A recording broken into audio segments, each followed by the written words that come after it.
La prestigieuse Biennale d'art contemporain de Sonsbeek aux Pays-Bas vient d'ouvrir ses portes. Un an plus tard que prévu, en raison de la pandémie de coronavirus, la ville historique d'Arnhem a de nouveau accueilli le festival.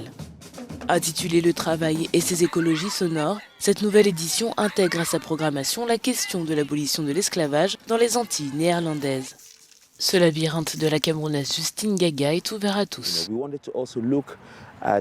Nous voulions aussi nous pencher sur l'histoire du travail, examiner l'entreprise coloniale, regarder l'asservissement des gens, les personnes qui ont été enlevées du continent africain et emmenées dans un soi-disant nouveau monde, forcées de travailler pour enrichir les autres.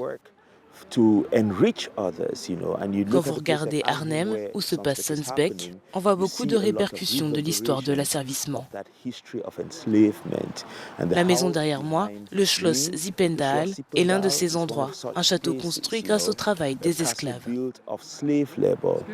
Antonio José Guzmán, originaire du Panama et basé à Dakar, a réalisé une performance complexe dans les rues de la ville néerlandaise. Cette œuvre en mouvement est inspirée de l'histoire des plantations coloniales d'indigo dans les Caraïbes. La photo triptyque Mgouni du photographe sud-africain Boulé Bezoué Siwani a été prise sur une plage des Pays-Bas. Cette photo symbolise le fait de se situer sur une nouvelle terre et d'être un corps étranger, mais il s'agit aussi du corps qui a été colonisé, ainsi que du corps colonisé qui colonise l'espace colonial. Autre performance, celle d'Adassa Ngamba, originaire de République démocratique du Congo, une réflexion sur les ressources minières de son pays. Il y a une rhétorique dans mon pays où ils disent que le travail des minéraux va nous apporter le miel et le lait. Ce qui n'a jamais existé, c'était la promesse des multinationales. Mais à la place, on a eu des dettes et des dettes énormes.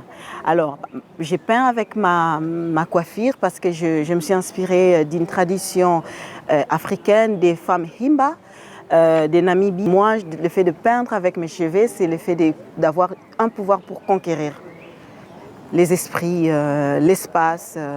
40 artistes ont exposé leurs œuvres et 200 autres se produiront jusqu'en 2024.